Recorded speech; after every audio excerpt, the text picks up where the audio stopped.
The signature of love Meera ഭാഗം 49. എന്താ കൊച്ചാ നിനക്ക് വേണ്ടത്? നിന്റെ ശബ്ദം കേട്ടാൽ തന്നെ അറിയാം എന്തോ കുരുത്തക്കേട് ഒപ്പിക്കാനുള്ള പണിയാണെന്ന്. എവിടെ എൻ്റെ അമ്മക്കുട്ടി? അവളെ കണ്ടില്ലല്ലോ. ഹെലൻ വല്ലാത്ത വാത്സല്യത്തോടെ അമേലിയെ തിരിഞ്ഞു. അവൾ നാളെ വിളിച്ചോളും. പക്ഷേ ഇപ്പോൾ ഞാൻ ചോദിക്കുന്ന കാര്യം ചെയ്തു തരുമെന്ന് എനിക്ക് വാക്കുതാ. മെറി കൊഞ്ചലോട് നിർബന്ധിച്ചു. അല്ലെങ്കിലും നീ വാശി പിടിച്ചാൽ അത് നേടിയെടുക്കാതെ പോകില്ലെന്ന് എനിക്കറിയാം. എനിക്ക് പറ്റുന്നതാണെങ്കിൽ തീർച്ചയായും ചെയ്തു തരാം. ആവശ്യതയ്ക്കിടയിലും അവർ പുഞ്ചിരിയോടെ പറഞ്ഞു. ഡാനിയുടെ മുറിയുടെ താക്കോൽ അതൊന്ന് മാർക്കിന് കൊടുക്കാമോ? ഒരേ ഒരു തവണ പ്ലീസ്. മെറിയുടെ ആ ചോദ്യം കേട്ട് ഹെലൻ്റെ മുഖത്തെ പുഞ്ചിരി മാഞ്ഞു. എൻ്റെ കൊച്ചേ, നീ എന്തായി ചോദിക്കുന്നത്? ആ മുറിയിലേക്ക് ആരെങ്കിലും കടന്നിട്ട് തന്നെ വർഷങ്ങളായി.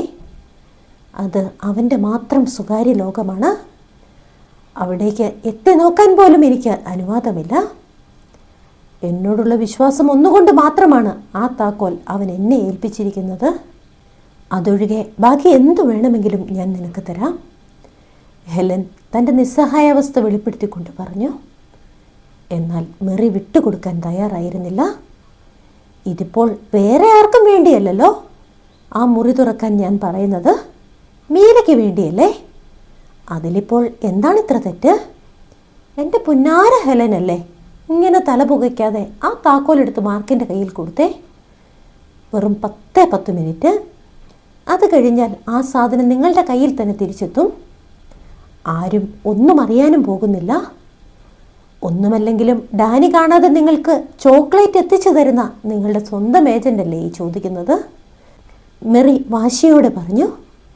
അത് പറ്റില്ല മെറി, അത് ശരിയല്ല. ഹെലൻ ഉറപ്പിച്ചു തന്നെ പറഞ്ഞു. അവരുടെ വാഗ്വാദം മുറുകുന്നത് കണ്ടപ്പോൾ ഇപ്പോൾ വരാമെന്ന് ആംഗ്യം കാണിച്ച് മീര പതുക്കെ വാഷ്റൂമിലേക്ക് നടന്നു.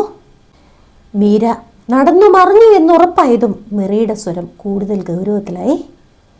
അവൾ ശബ്ദം താഴ്ത്തി പറഞ്ഞു. അതെ, ഒരുപാട് ഡയലോഗൊന്നും അടിക്കണ്ട. കാര്യങ്ങളെല്ലാം കൈവിട്ടു പോയിരിക്കുകയാണ്. നിങ്ങൾക്ക് ആ പെൺകുട്ടിയെ മരുമോളായി വേണമെന്നുണ്ടെങ്കിൽ ഞാൻ പറയുന്നത് കേട്ടേ പറ്റൂ. ഇതൊരു അവസാന കളിയാണ്. ഇത് ചീറ്റിപ്പോയാൽ എല്ലാം അവസാനിക്കും. പറഞ്ഞില്ല എന്ന് വേണ്ട. മെറിയുടെ വാക്കുകളിലെ കാര്യഗൗരവം ഹെലനെ തളർത്തി. അപ്പോഴേക്കും മീര തിരികെ എത്തി. ഹെലൻ വളരെ വേഗം തലവണയ്ക്കിടയിൽ നിന്നും താക്കോൽ കയ്യിലേക്കെടുത്തു.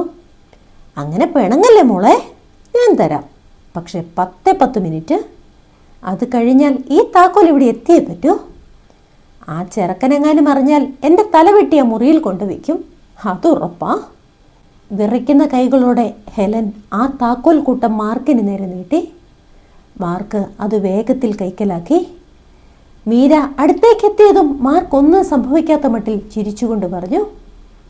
ഹെലൻ, ഞാൻ മീരയെ ഈ വീടൊന്ന് ചുറ്റിക്കാണിക്കട്ടെ.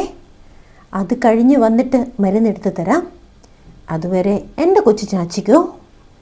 ഹെലൻ്റെ മുറിയുടെ വാതിൽ അടച്ചുകൊണ്ട് മാർക്ക് പതുക്കെ പറഞ്ഞു. ഹെലന് നിന്നോട് തർക്കിക്കാൻ തീരെ വയ്യ. അല്ലായിരുന്നുവെങ്കിൽ അവരാ താക്കോൽ തരില്ലായിരുന്നു. പാവം, വല്ലാത്ത വേദനയുണ്ടവർക്ക്. മാർക്ക് വേദനയോടെ പറഞ്ഞു നിർത്തി. ഡോണ്ട് വറി മാർക്ക്, അതിപ്പോൾ ഞങ്ങളും കൂടെ അവിടെ നിന്ന് മാറി നിൽക്കുന്നതിൻ്റെ ക്ഷീണമാണ്. ചിലപ്പോൾ നാളെ തന്നെ ഞങ്ങൾ ഇവിടെ നിന്നും തിരിക്കും. അതുവരെ എൻ്റെ ഹെലനെ പൊന്നുപോലെ നോക്കിക്കോണേ. മെറിയുടെ ആ വാക്കുകൾ മീരയെ വല്ലാതെ അസ്വസ്ഥയാക്കി. നിങ്ങൾ നാളെ തന്നെ പോവുകയാണോ? മീര വേവലാതിയോട് ചോദിച്ചു. പോകാതെ പിന്നെ. ഡാനിക്ക് അവിടെ ചെന്നിട്ട് ഒരുപാട് കാര്യങ്ങൾ ചെയ്യാനുണ്ട്. ഇപ്പോൾ അവൻ്റെ ബിസിനസ് എല്ലാം നോക്കി നടത്തുന്നത് മാർക്കാണ്. എന്തായാലും ഈ വരവ് വെറുതെ ആയിപ്പോയി. ഇനി തിരികെ പോയി ബിസിനസ്സെങ്കിലും നന്നായി നോക്കട്ടെ. ഈ ജന്മത്തിൽ അവൻ്റെ ഭാര്യ ആ ബിസിനസ്സാണെന്നാണ് എനിക്ക് തോന്നുന്നത്. പൊട്ടിച്ചിരിച്ചുകൊണ്ട് മെറി പറഞ്ഞത് കേട്ട് മീരയുടെ കണ്ണുകൾ നിറഞ്ഞു. അവളുടെ ആ മാറ്റം കണ്ട് മെറി ഉള്ളിൽ ചിരിക്കുകയായിരുന്നു. ദേ, ഇതാണ് ഡാനിയുടെ രഹസ്യങ്ങൾ ഇറങ്ങുന്ന കൂടാരം. മാർക്ക് അത് പറയുമ്പോൾ മീരയുടെ ഹൃദയം വല്ലാതെ ഇടിക്കാൻ തുടങ്ങി. മീര, ഈ മുറി കാണാൻ ഭാഗ്യം ലഭിക്കുന്ന രണ്ടാമത്തെ ആൾ നീയായിരിക്കും. മെറി ശബ്ദം താഴ്ത്തി തുടർന്നു. ആ വീട്ടിൽ ഈ ഒരൊറ്റ മുറിയിൽ മാത്രമേ മറ്റാർക്കും പ്രവേശനമില്ലാത്തതുള്ളൂ. വൃത്തിയാക്കാൻ പോലും അവൻ ആരെയും ഇതിനുള്ളിൽ കയറ്റാറില്ല. അവൻ അതിനുള്ളിൽ ഒളിപ്പിച്ചിരിക്കുന്ന ആ വലിയ രഹസ്യം അതറിയാവുന്നത് എനിക്ക് മാത്രമാണ്. ഒരിക്കൽ അവൻ അറിയാതെ ഞാൻ അവിടെ നുഴഞ്ഞു കയറിയതാ. അതിനുള്ളിലെ കാഴ്ചകൾ കാണുമ്പോൾ ചിലപ്പോൾ നീ... മെറി വാക്കുകൾ പൂർത്തിയാക്കും മുൻപേ മാർക്ക് ആ വാതിൽ പതുക്കെ തുറന്നു. നിഗൂഢതകൾ ഉറങ്ങുന്ന ആ മുറിയുടെ ഉള്ളിലേക്ക് നടന്ന മാർക്ക് അവിടെ കണ്ട കാഴ്ചയിൽ ഒരു നിമിഷം തരിച്ചു നിന്നു. സ്ക്രീനിലൂടെ ആ മുറിയിലേക്ക് നോക്കിയ മീര വിശ്വസിക്കാനാകാതെ ഞെട്ടലോടെ ചാടി എഴുന്നേറ്റു. താൻ കാണുന്നത് സ്വപ്നമാണോ എന്നുറപ്പിക്കാൻ അവൾ കണ്ണുകൾ ചിമ്മി തുറന്നു. പല രൂപത്തിലും ഭാവത്തിലുമുള്ള തൻ്റെ തന്നെ ചിത്രങ്ങളാൽ നിറഞ്ഞിരിക്കുകയാണ് ആ മുറി. ഒറ്റ നോട്ടത്തിൽ അവ ഫോട്ടോഗ്രാഫുകളാണെന്ന് തോന്നുമെങ്കിലും സൂക്ഷിച്ചു നോക്കിയപ്പോൾ മീരയുടെ ശ്വാസം നിലച്ചുപോയി. അവയൊന്നും ക്യാമറയിൽ പതിഞ്ഞ ചിത്രങ്ങളല്ല, ക്യാൻവാസിൽ വരിഞ്ഞ് തന്മയത്വമുള്ള പോർട്രേറ്റുകളാണ്. മാർക്ക് മൊബൈൽ പതുക്കെ ചുറ്റും തിരിച്ചു. ആ ഭിത്തിയിലുടനീളം മീരയുടെയും അമേലിയുടെയും ഭാവങ്ങൾ നിറഞ്ഞു നിൽക്കുന്നു. തമ്മിൽ പിരിഞ്ഞതിന് ശേഷം കടന്നുപോയ ഓരോ വർഷവും മീരയുടെ മുഖത്തുണ്ടാകാൻ സാധ്യതയുള്ള ചെറിയ മാറ്റങ്ങൾ പോലും സങ്കല്പിച്ചുകൊണ്ട് ഡാനി പൂർത്തിയാക്കിയ ചിത്രങ്ങൾ. ഓരോ വരയിലും ഓരോ വർണ്ണത്തിലും ഡാനിയുടെ പ്രണയം തുടിക്കുന്നുണ്ടായിരുന്നു. ആ മുറിയുടെ ഒരു മൂലയിൽ മൂടുപടമിട്ട് വെച്ചിരുന്ന ഒരു ചിത്രത്തിനടുത്തേക്ക് മാർക്ക് നടന്നു. അവൻ പതുക്കെ ആ മൂടുപടം മാറ്റി. അവിടെ തെളിഞ്ഞ ചിത്രം കണ്ട് മാർക്ക് വല്ലാത്ത ഞെട്ടലോടെ മീരയെ നോക്കി. ഇപ്പോൾ തൻ്റെ മുന്നിലിരിക്കുന്ന അതേ മീര, അവളുടെ അതേ കണ്ണട, അതേ വേഷം, അതേ ഭാവം, എല്ലാം ഡാനി മുൻകൂട്ടി കണ്ടതുപോലെ വരച്ചു വെച്ചിരിക്കുന്നു. നിമിഷ നേരത്തേക്കിന് മീരയുടെ ഉള്ളിലുണ്ടായിരുന്ന സങ്കടങ്ങളെല്ലാം സ്തംഭിച്ചുപോയി. പക്ഷെ പെട്ടെന്ന് തന്നെ അവൾ ആത്മധൈര്യം വീണ്ടെടുത്തു. അവളുടെ കണ്ണുകളിൽ ഒരുതരം വാശി പടർന്നു. മാർക്ക്, എനിക്കിനി ഒന്നും കാണണ്ട. ഇതെല്ലാം നിങ്ങൾ പ്ലാൻ ചെയ്തതാണെന്ന് എനിക്ക് മനസ്സിലായി. മീരയുടെ ശബ്ദത്തിന് മുൻപെങ്ങുമില്ലാത്ത ഒരു ഉറപ്പുണ്ടായിരുന്നു. ഇതിപ്പോൾ എന്തു തന്നെയാണെങ്കിലും, എത്ര വലിയ സ്നേഹമാണെങ്കിലും ശരി, ഞാൻ ഡാനിക്കൊപ്പം വരാൻ പോകുന്നില്ല. ഇനിയൊരു തിരിച്ചുപോക്ക് എൻ്റെ ജീവിതത്തിലില്ല. ആ വാക്കുകൾ പറയുമ്പോൾ മീരയുടെ കണ്ണുകൾ നിറയുന്നുണ്ടായിരുന്നു. എങ്കിലും അവളുടെ മുഖത്തുറച്ചൊരു തീരുമാനത്തിൻ്റെ നിഴൽ വീണിരുന്നു. സ്നേഹത്തിൻ്റെ ആ കടലിൽ മുങ്ങിപ്പോകാതിരിക്കാൻ അവൾ തൻ്റെ മനസ്സിനെ വല്ലാത്ത കല്ലുപോലെ ഉറപ്പിച്ചു നിർത്തി. മീര, നിനക്ക് എന്തു വേണമെങ്കിലും ചിന്തിക്കാം. പക്ഷേ ഞാൻ പറയുന്നത് സത്യമാണ്. ഇന്നേ വരെ ഈ മുറിയിലേക്ക് ഒരാൾ പോലും കടന്നു വന്നിട്ടില്ല. സ്വന്തം ജീവനായ അമേലിക്ക് പോലും ഡാനി അവിടെ പ്രവേശനം അനുവദിച്ചിട്ടില്ല. ഈ മുറിയിലെ കാഴ്ചകൾ ഇവിടെ അവസാനിക്കുന്നില്ല മീര. നിന്റെ തീരുമാനം എന്തു തന്നെയാണെങ്കിലും അതുകൂടി നീ കാണണം. എനിക്ക് വേണ്ടി ഒരേ ഒരു തവണ പ്ലീസ്. മെറി അപേക്ഷിക്കും പോലെ അത് പറയുമ്പോൾ മീരയുടെ ഉള്ളിലെ വാശി ഒന്നുലഞ്ഞു. അവൾ അറിയാതെ തന്നെ ആ ക്യാമറ കണ്ണുകളിലേക്ക് നോക്കിയിരുന്നു പോയി. മാർക്ക്, ആ മേശപ്പുറത്തിരിക്കുന്ന ആ ഡയറി കണ്ടോ? അതാണ് ഇതിലേറ്റവും പ്രധാനം. മെറി പറയുമ്പോൾ മാർക്ക് ആ ഡയറി കൈകളിലേക്കെടുത്തു. എന്തിനാ ഈ പാഴ്ശ്രമം മെറി? എന്തു തന്നെ സംഭവിച്ചാലും ഞാൻ വരാൻ പോകുന്നില്ല, മീര വാശിയോടെ പറഞ്ഞു. അവളുടെ ശബ്ദത്തിൽ അപ്പോഴും ഒരുതരം വിങ്ങൽ ഒളിഞ്ഞിരിപ്പുണ്ടായിരുന്നു. നിന്നെ വിശ്വസിക്കാനോ സ്വന്തമാക്കാനോ ഒന്നുമല്ല ഞാനിത് ചെയ്യുന്നത്. പക്ഷെ നീ അറിയണം, നീ നഷ്ടപ്പെടുത്തുന്ന സ്നേഹത്തിൻ്റെ മൂല്യം ഒരിക്കലെങ്കിലും നീ തിരിച്ചറിയണം. അതിനുവേണ്ടി മാത്രം. മെറിയുടെ വാക്കുകളിൽ ഒരമ്മയുടെ കരുതലും സുഹൃത്തിൻ്റെ ആത്മാർത്ഥതയും ഉണ്ടായിരുന്നു. മറുപടി ഒന്നും പറയാതെ മീര സ്ക്രീനിലേക്ക് നോക്കി. വർഷങ്ങളുടെ പഴക്കം കൊണ്ട് നിറം മങ്ങിയതെങ്കിലും നിഗൂഢതകൾ ഒളിപ്പിച്ച ആ ഡയറിയുടെ ആദ്യ താളുകളിൽ തന്നെ മീരയുടെ ചിത്രം ആലേഖനം ചെയ്തിരിക്കുന്നു. തുടർന്നുള്ള ഓരോ പേജുകളിലും അവർ ഒന്നിച്ചുണ്ടായിരുന്ന ഓരോ നിമിഷങ്ങളും അതിമനോഹരമായി വരച്ചു ചേർത്തിരിക്കുന്നു. ഡാനിയുടെ വിരലുകളിൽ വിരിഞ്ഞ ഓരോ വരയിലും പ്രണയത്തിൻ്റെ ആഴം തുടിക്കുന്നുണ്ടായിരുന്നു. നഷ്ടപ്രണയത്തിൻ്റെ നോവൽ ശ്വാസം മുട്ടിക്കൊണ്ടാണ് മീര ആ കാഴ്ചകൾ കണ്ടത്. ഓരോ ചിത്രവും അവളെ ഡാനിയോടൊപ്പം ഉണ്ടായിരുന്ന ആ പഴയ സുവർണ നിമിഷത്തിലേക്ക് കൈപിടിച്ച് നടത്തി. ഡാനി, അവനാണോ ഇതൊക്കെ വരച്ചത്? അവൻ ചിത്രം വരയ്ക്കുമെന്ന് എനിക്കറിയില്ലായിരുന്നു. മീരയുടെ ആ ചോദ്യത്തിൽ അത്ഭുതവും വേദനയും കലർന്നിരുന്നു. മീര, അവിടെയാണ് അവൻ എന്നെയും തോൽപ്പിച്ചത്. ഈ നിമിഷം വരെ എനിക്കും അറിയില്ലായിരുന്നു അവനൊരു ചിത്രകാരനാണെന്ന്. പക്ഷേ ഈ മുറിയിലെ കാഴ്ചകൾ എനിക്ക് മറ്റൊരു സത്യം പറഞ്ഞു തരുന്നുണ്ട്. അവൻ വരച്ചത് ഒരേ ഒരാളെ മാത്രം, അവൻ്റെ പ്രിയപ്പെട്ട മീരയെ മാത്രം. മാർക്കിൻ്റെ വാക്കുകൾ മീരയുടെ ഹൃദയത്തിൽ കനലായി പതിച്ചു. മീര, ഞാൻ പറയുന്നത് കേട്ട് എന്നോട് ദേഷ്യം തോന്നരുത്. ഈ ചിത്രത്താളുകളിൽ നിറഞ്ഞു നിൽക്കുന്നത് അവൻ്റെ മനസ്സാണ്. എന്തുകൊണ്ടാണ് നീ മാത്രം അത് മനസ്സിലാക്കാത്തത്? ഈ ഡയറിയിൽ അവസാനമായി ഒരു പേജ് കൂടിയുണ്ട്. അത് ലൈവായി നിന്നിലേക്ക് എത്തിക്കാനുള്ള മനസാന്നിധ്യം എനിക്കില്ല. ആ ചിത്രം നിന്നോട് പല കഥകൾ പറയുന്നുണ്ട്. അത് മനസ്സിലാക്കാൻ നിനക്ക് കഴിയുമെങ്കിൽ ശ്രമിക്കൂ. മാർക്ക് ആ പേജിൻ്റെ ഫോട്ടോ എടുത്ത് മെറിയുടെ ഫോണിലേക്ക് അയച്ചു. വിറയ്ക്കുന്ന കൈകളോടെ ആ ചിത്രം തുറന്ന മീര ഒരു നിമിഷം പകച്ചുപോയി. പിന്തിരിഞ്ഞ് നടന്നു പോകുന്ന ഒരു സ്ത്രീരൂപം, അതിൻ്റെ തൻ്റെ പ്രതിച്ഛായയുണ്ടെന്ന് മീരയ്ക്ക് തോന്നി. അവൾക്ക് നേരെ കൈനീട്ടി നിൽക്കുന്ന ആ ചെറുപ്പക്കാരൻ, അവൻ തൻ്റെ നെഞ്ചിൽ എന്തോ മുറുകെ പിടിച്ചിട്ടുണ്ട്. അവൻ്റെ മുഖത്ത് നുരിഞ്ഞു നിൽക്കുന്ന വേദനയുടെ ആഴം, പ്രാണൻ പിഴിയുന്ന നോട്ടം, അത് തൻ്റെ ഡാനിയുടേതല്ലാതെ മറ്റാരുടെയുമല്ല. താൻ നടന്നു നീങ്ങുന്ന ഓരോ ചുവടിലും തൻ്റെ നിഴലായി വേദനയായി ഡാനി ഒപ്പമുണ്ടായിരുന്നു എന്ന തിരിച്ചറിവ് മീരയെ പാടെ തകർത്തു കളഞ്ഞു. ആ ചിത്രത്തിലേക്ക് നോക്കി നിൽക്കുമ്പോൾ മീരയുടെ കണ്ണുകളിൽ നിന്നും കണ്ണുനീർ ധാരധാരയായി ഒഴുകി. വർഷങ്ങളായി അവൾ കെട്ടിപ്പൊക്കിയ വാശിയുടെ കൊട്ടകൾ ഓരോന്നായി തകർന്നു വീഴുകയായിരുന്നു. വീണ്ടും ഒരു ചിത്രം കൂടി അവളുടെ ഫോണിലേക്ക് വന്നു.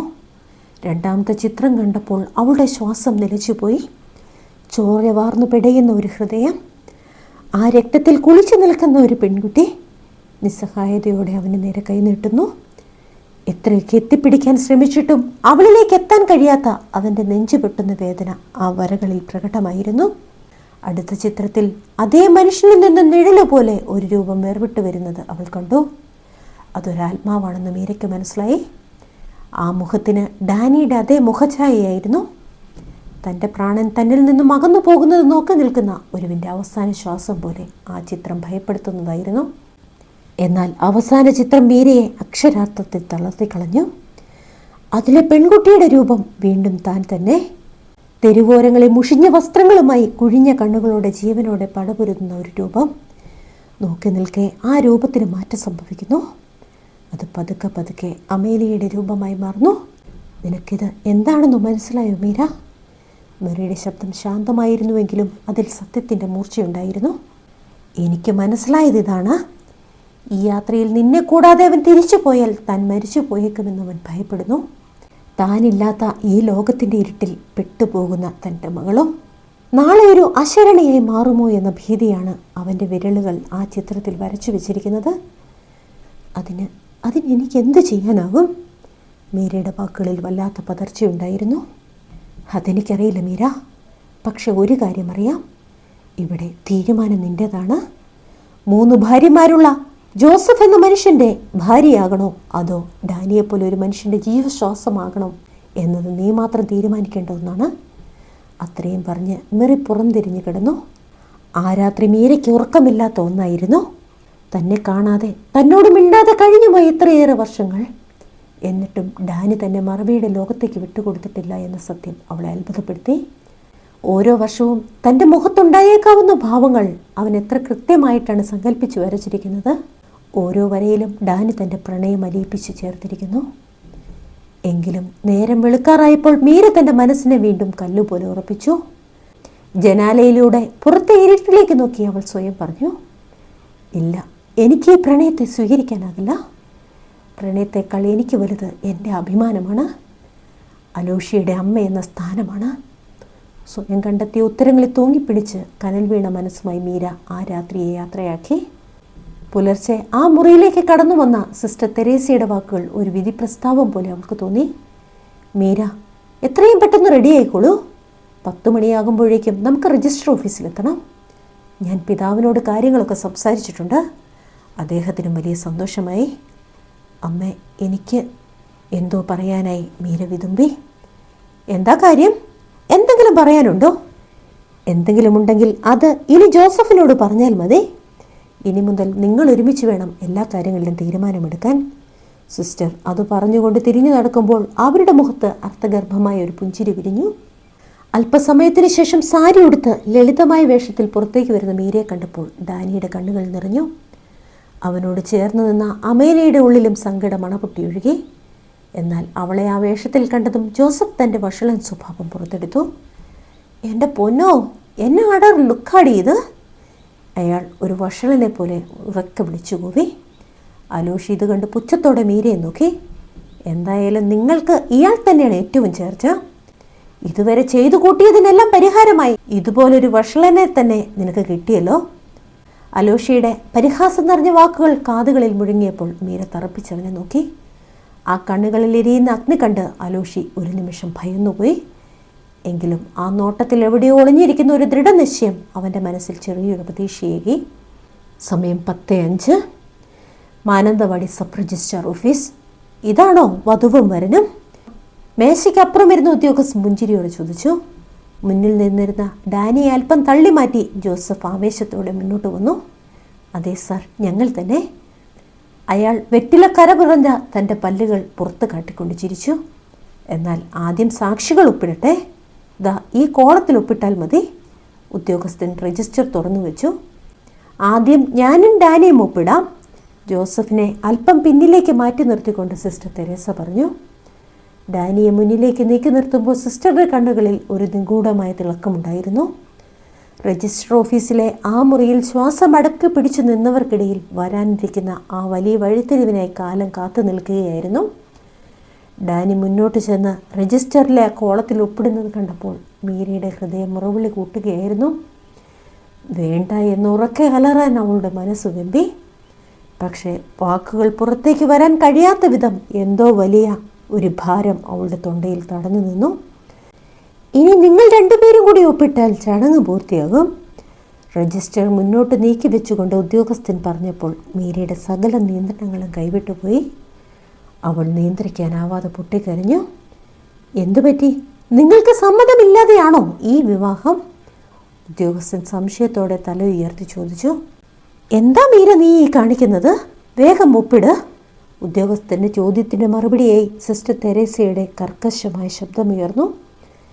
ഇല്ല, എനിക്ക് ഇയാളെ വിവാഹം കഴിക്കാനാകില്ല, മീല അലറി വിളിച്ചുകൊണ്ട് പറഞ്ഞു. ആ വാക്കുകൾ ആ മുറിയിലുണ്ടായിരുന്നവരെ ഒരു നിമിഷം സ്തംഭിപ്പിച്ചു. അതൊന്നും പറഞ്ഞാൽ ഇനി പറ്റില്ല. നിനക്ക് ആലോചിക്കാൻ ഞാൻ ഒരുപാട് സമയം തന്നതാണ്. ഇനിയിപ്പോൾ കൂടുതൽ ആലോചന വേണ്ട. ഒപ്പിടാനാണ് പറഞ്ഞത്. സിസ്റ്ററുടെ സ്വരം കൂടുതൽ ഉച്ചത്തിലായി. ഇല്ല, ഞാൻ ഒപ്പിടില്ല, മീര ദൃഢമായി പറഞ്ഞു. മര്യാദയ്ക്ക് ഒപ്പിടാനാണ് പറഞ്ഞത്. നിങ്ങളിനി ഒരുപാട് വേഷം കെട്ടലൊന്നും കാണിക്കണ്ട. അലോഷി ദേഷ്യത്തോടെ മുന്നോട്ട് വന്ന് മീരയുടെ കൈകളെ ബലമായി പിടിച്ച് അവളെ ഒപ്പിടിയിക്കാനായി ശ്രമിച്ചു. തൊട്ടുപോകരുതെന്നെ, മീര ഒരു അഗ്നികുണ്ഡം പോലെ ജ്വലിച്ചു. അവൾ അവൻ്റെ കൈകൾ തട്ടി മാറ്റി. എനിക്ക് സൗകര്യമുള്ളതേ ഞാൻ ചെയ്യും. ഇതൊക്കെ ചോദിക്കാൻ നീ എൻ്റെ ആരാണ്? നീയും ഞാനും തമ്മിൽ ഇപ്പോൾ എന്താണ് ബന്ധം? അവളുടെ ആ ചോദ്യത്തിന് മുൻപിൽ അലോഷി ഒരു നിമിഷം തരിച്ചു നിന്നു. അവനെ വിട്ടേരെ, ഞാനാണ് പറയുന്നത്. എനിക്കിനി നിന്നെ ചുമക്കാൻ വയ്യ. നീ ജോസഫിനെ തന്നെ വിവാഹം കഴിക്കണം. സിസ്റ്റർ തെരേസയുടെ ശബ്ദം വീണ്ടും ആ മുറിയിൽ മുഴങ്ങിക്കേട്ടു. ചുറ്റുമുള്ളവരുടെ സമ്മർദ്ദത്തിന് നടുവിൽ ശ്വാസം മുട്ടുമ്പോഴും മീരയുടെ കണ്ണുകളിൽ പടർന്ന ആ ജ്വാല ഒരു വലിയ തീരുമാനത്തിൻ്റെ തുടക്കമായിരുന്നു. മീരയുടെ ഉള്ളിൽ വർഷങ്ങളായി അടക്കിപ്പിടിച്ച സങ്കടക്കടൽ ഒടുവിൽ അണപൊട്ടി ഒഴുകി. അവൾ വിറയ്ക്കുന്ന കൈകളോടെ സിസ്റ്റർ തെരേസയുടെ കാലുകളിൽ മുറുകെ പിടിച്ചു. അമ്മേ, എന്നോട് ക്ഷമിക്കണം. ഞാൻ പോകുകയാണ് എൻ്റെ ഡാനിക്കും മകൾക്കും ഒപ്പം. ഇനി ഒരിക്കലും അമ്മയ്ക്കൊരു ശല്യമായി ഞാൻ ഇങ്ങോട്ട് വരില്ല. അവൾ പൊട്ടിക്കരഞ്ഞുകൊണ്ട് പിടഞ്ഞെഴുന്നേറ്റു. എന്നിട്ട് തൻ്റെ ജീവശ്വാസമായ ഡാനിക്ക് നേരെ തിരിഞ്ഞു. കണ്ണുനീർ നിറഞ്ഞ ആ നോട്ടത്തിൽ പ്രണയവും അപേക്ഷയും ഉണ്ടായിരുന്നു. ഡാനി, എന്നെയും കൂടി നിങ്ങളുടെ ഒപ്പം കൊണ്ടുപോകാമോ? നിന്റെ ഭാര്യയായിട്ട് വേണമെന്ന് ഞാൻ വാശി പിടിക്കില്ല. പക്ഷേ എൻ്റെ മകളുടെ അമ്മയായിട്ടെങ്കിലും പ്ലീസ്. വല്ലാത്തൊരു വെപ്രാളത്തോടെ ഡാനിയുടെ നെഞ്ചിലേക്ക് മീര ചേർന്ന് നിന്നപ്പോൾ ആ മുറിയിലുണ്ടായിരുന്നവരുടെ മുഖങ്ങളിൽ എന്തെന്നില്ലാത്ത ആശ്വാസം നിറഞ്ഞു.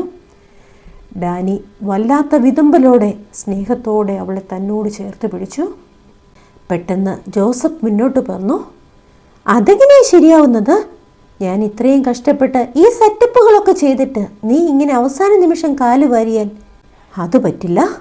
ഇനി എന്തു തന്നെ സംഭവിച്ചാലും ഞാൻ നിന്നെ ഭാര്യയാക്കിയിരിക്കും. അയാൾ മീരയുടെ കൈകളിൽ മുറുകെ പിടിച്ചു. പോടാ കിഴവാ, എനിക്ക് നിന്നെ ഇഷ്ടമല്ല. മീരയുടെ ഭാവം പാടെ മാറി. അവൾ ദേഷ്യത്തോടെ അയാളുടെ കൈ തട്ടിയെറിഞ്ഞു. എനിക്ക് ഭർത്താവും ഒരു മകളുമുണ്ട്. നീ നിന്റെ പണി നോക്കിപ്പോ.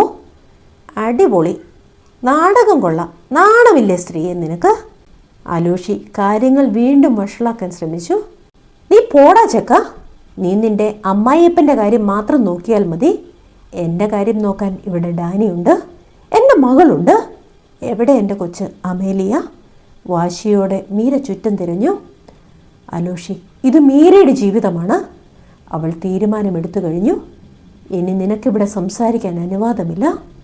സിസ്റ്റർ ശബ്ദമുയർന്നപ്പോൾ അലോഷി ഒന്നും മിണ്ടാതെ പുറത്തേക്ക് നടന്നു. അല്ല, എന്താ ഇവിടെ നടക്കുന്നത്?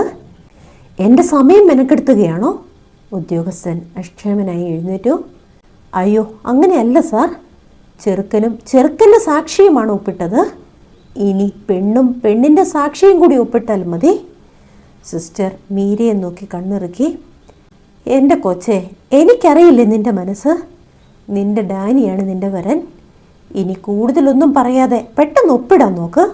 നമുക്ക് സമയം കളയാനില്ല. അപ്പോഴേക്കും അമലിൻ്റെ കൈകളിൽ തൂങ്ങി അമേലി അകത്തേക്ക് വന്നു. പിന്നാലെ മെറിയും. നിറഞ്ഞ സന്തോഷത്തോടെ വാതിലിൻ്റെ മറവിൽ നിന്ന് അമ്മയുടെ വിവാഹം നോക്കിക്കാണുന്ന അലോഷിയുടെ കണ്ണുകൾ നിറഞ്ഞൊഴുകി. മീര രജിസ്റ്ററിൽ ഒപ്പിടുമ്പോൾ ഡാനി തിരിഞ്ഞ് അലോഷിയെ നോക്കി നന്ദിയോടെ പുഞ്ചിരിച്ചു. ഒരു നന്ദി വാക്കിന് പോലും കാത്തു നിൽക്കാതെ മടങ്ങിപ്പോകുന്ന അമലിൻ്റെയും ജോസഫിൻ്റെയും മുഖത്ത് ആ ദൗത്യം പൂർത്തിയാക്കിയ സംതൃപ്തി ഉണ്ടായിരുന്നു. ആ യാത്രയിൽ അലോഷിയും അവർക്കൊപ്പം ഉണ്ടായിരുന്നു, തൻ്റെ പപ്പയെ കാണാനായി. എല്ലാം കഴിഞ്ഞ് സിസ്റ്റർ നിറഞ്ഞ കണ്ണുകളോടെ മീരയുടെ കൈകൾ ഡാനിയുടെ കൈകളിലേക്ക് ചേർത്ത് വെച്ചു. അപ്പോൾ അങ്ങു ദൂരെ പഴയ പ്രണയത്തിൻ്റെ സ്വപ്നങ്ങൾ ഉറങ്ങുന്ന ആ നാട്ടിൽ പരസ്പരം പുൽകി നിന്നിരുന്ന ആ മാവുകളിലൊന്ന് വലിയ ശബ്ദത്തോടെ കടപുഴകി വീണു. ഒരു പഴയ കാലഘട്ടം അവിടെ അവസാനിക്കുകയായിരുന്നു. ജോസുകുട്ടി, ആ വാതിലടച്ചേരെ. ഇനി മഴയത്താരും വരാൻ പോകുന്നില്ല. പള്ളിയുടെ തുറന്നു കിടന്ന കിഴക്കേ വാതിലിലേക്ക് നോക്കി അച്ഛൻ പറഞ്ഞപ്പോൾ ജോസൂട്ടിയെ വാതിലടയ്ക്കാനായി നടന്നു. പെട്ടെന്ന് വശ്യമായ ഒരു സുഗന്ധം തന്നെ കീഴ്പ്പെടുത്തുന്നത് പോലെ അവന് തോന്നി. ജോസുകുട്ടിയുടെ കണ്ണുകൾ സെമിത്തേരിയിലേക്ക് പാളി നോക്കി. അവിടെ കിച്ചുവിൻ്റെ ശവകുടീരത്തിന് മുകളിൽ എവിടെ നിന്നോ വീണ് കിടക്കുന്ന 1000 വെള്ളപ്പൂക്കൾ. ജോസുകുട്ടി അത്ഭുതത്തോടെ ആ കാഴ്ച നോക്കി നിന്നു. ഈ കഥ ഇവിടെ അവസാനിക്കുന്നില്ല. ഇനി അങ്ങോട്ട് നമ്മുടെ പ്രിയപ്പെട്ട മീര തനിച്ചല്ല. ജീവിതയാത്രയിൽ അവളെ ചേർത്ത് പിടിക്കാൻ, അവളെ സ്നേഹിക്കാൻ, അവൾക്കൊപ്പം ജീവിക്കാൻ അവളുടെ കരം പിടിച്ച് അവളുടെ ഡാനിയുണ്ട്. ഇനി അവർ ജീവിക്കട്ടെ, മരണം വരെ സന്തോഷത്തോടെ. ഈ കഥ ഇവിടെ അവസാനിക്കുമ്പോൾ ഈ കഥയുടെ നാൾ വഴികളിൽ എനിക്കൊപ്പം സഞ്ചരിച്ച എല്ലാ സുഹൃത്തുക്കൾക്കും ഹൃദയം നിറഞ്ഞ നന്ദി. നിങ്ങളുടെ ഓരോ വാക്കുകളും എനിക്ക് നൽകിയ ഊർജം പറഞ്ഞറിയിക്കാൻ വയ്യാത്തതാണ്. സ്നേഹത്തോടെ നിങ്ങളുടെ സ്വന്തം ആമിക. ഒരു പുതിയ കഥയുമായി ഉടൻ കാണും വരെ ബൈ ബൈ, സ്റ്റേ സേഫ്.